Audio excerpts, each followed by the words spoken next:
Hi, I'm Becky and I'm from Greenside. I'm here as part of the campaign to save the Greenbelt in Greenside, Chapeltown and Ecclesfield. Why we're here is the complete disproportionate allocation in our city to Sheffield, in our area, Greenside, Ecclesfield and Chapeltown. If you have a look at the map, you will see the enormous amount of orange here and how disproportionate that is.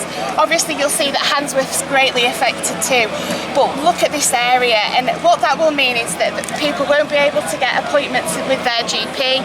Our traffic's already congested. It will make it 10 times worse, if not 100 more times worse. Well, let's say 40% worse, because that's the increase and the reality of what this will do.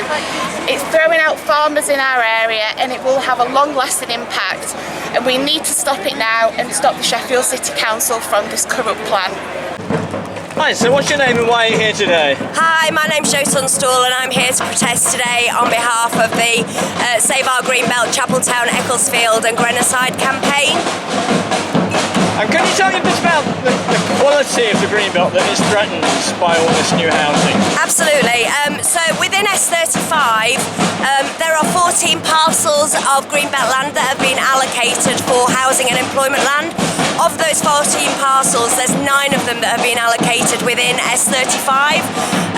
The land there, certainly the areas that have been chosen are some of the highest scoring Greenbelt, so they provide ability to stop urban sprawl out to the countryside, and they also stop localities merging, so localities like Foxhill, Parson Cross, Chapeltown, Ecclesfield and Greenside, but also because we live on the north side of Sheffield, those Greenbelts also help separate us from Barnsley and Rotherham.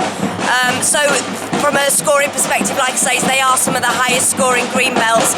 Some of these sites certainly 2 of the sites contain ancient woodland, and those sites have been proposed for massive logistics buildings, which obviously are going to have a significant detrimental effect, albeit the sites may not be destroyed from a woodland perspective. If you're putting up a massive great logistics building to ancient woodland, then obviously there will be irreparable damage to that woodland. And then some of the housing sites, one of them for 609 houses, actually a working farm at the moment. It's a Sheffield City Council owned piece of land that has a tenant farmer on there that's been on there for 44 years. They're a first generation and they have a lease for 3 generations. They're effectively going to lose their business and their home to provide 609 houses on that Greenbelt land. Thank you very much. You're welcome. Anything else you'd like to say?